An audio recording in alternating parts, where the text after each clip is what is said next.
Bismillahirrahmanirrahim. Assalamualaikum warahmatullahi wabarakatuh.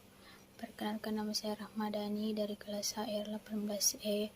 Di sini saya akan menjelaskan atau mempresentasikan materi saya mengelola mobilitas internasional tentang karir tanpa batas. Nah, di sini ada beberapa yang akan saya jelaskan. Pertama, tentang pengertian karir tanpa batas, kemudian pengertian pengembangan karir, kemudian definisi karir, pengertian beberapa ahli atau penjelasan beberapa ahli, kemudian pengertian karir protean dan tuntutan kompetensi. Jadi di sini sudah ada pengertian pengembangan karir dan apa sih itu karir tanpa batas. Karir tanpa batas itu dapat dideskripsikan sebagai karir tanpa batas jika orang menentukan pilihan karir yang dilandasi oleh standar internal seperti alasan pribadi atau keluarga dan bukan peluang karir eksternal. Hal tersebut menyebabkan manusia mengembangkan kesadaran diri untuk menjadi pribadi yang otentik. Kemudian pengembangan karir adalah konsep yang berbeda yang mengacu pada proses di mana baik individu dan majikan mereka mengelola berbagai tugas, perilaku, dan pengalaman di dalam dan di seluruh pekerjaan dan organisasi dari waktu ke waktu, dengan implikasi untuk identitas terkait pekerjaan karyawan. Kemudian di sini sudah ada penjelasan singkat tentang definisi karir. Karir didefinisikan sebagai urutan dan kombinasi peran yang berhubungan dengan pekerjaan yang diduduki orang di seluruh masa hidup mereka. Di sini ada beberapa pendapat para ahli. Salah satunya itu menurut Sein 1996, karir internal melibatkan perasaan subjektif tentang kemana seseorang pergi dalam kehidupan kerja seseorang. Sedangkan karir eksternal pada dasarnya mengacu pada kemajuan dalam hierarki organisasi. Juga Sutari dan Brewster 2003 menyarankan bahwa manajer menghargai internasional penugasan untuk kesempatan yang diberikannya untuk perolehan keterampilan, pengembangan pribadi, dan peningkatan karir, meskipun mungkin tidak membantu mereka maju dalam perusahaan.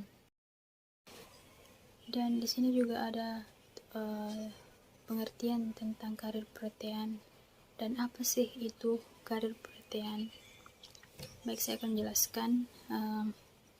Karir protean adalah suatu karir yang ditentukan oleh individu, bukan organisasi, dan akan ditemukan kembali oleh individu tersebut dari waktu ke waktu selama individu dan lingkungan berubah. Istilah protean diambil dari nama dewa Yunani, Proteus, yang dapat mengubah bentuk saat diinginkan.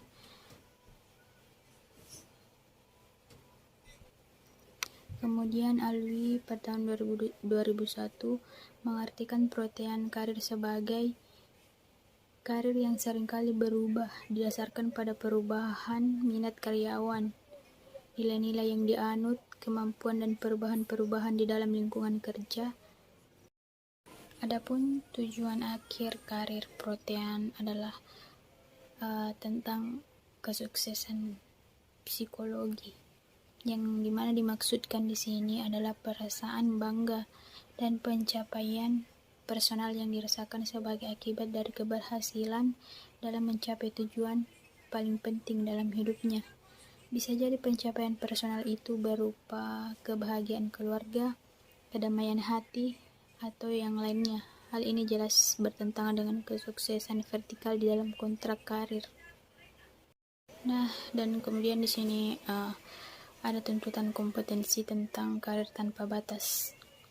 Jadi karir tanpa batas biasanya ditandai dengan sering terjadinya mobilitas antar organisasi oleh individu-individu yang mengejar karir global. Mobilitas antar organisasi dilakukan untuk mengejar peluang baru untuk mencari kesesuaian yang lebih baik dengan tujuan hidupnya. Untuk itu, individu perlu terlebih dahulu mengetahui alasan mencari karir di luar organisasi. mengetahui cara supaya dapat dikenal, mengetahui bagaimana bisa membentuk jaringan informasi, dan mempengaruhi orang lain. Pengetahuan ini dimiliki agar individu dapat melintasi batas suatu organisasi untuk mengembangkan kompetensi serta menjalin relasi dengan individu-individu di luar organisasi. Kompetensi yang perlu dimiliki dalam karir tanpa batas ini antara lain kemampuan di bidang teknologi informasi, kemampuan lintas fungsi, kemampuan berkolaborasi, dan kemampuan mengelola diri sendiri. Baiklah, itulah tadi hasil presentasi saya. Kurang dan lebihnya mohon dimaafkan. Assalamualaikum warahmatullahi wabarakatuh.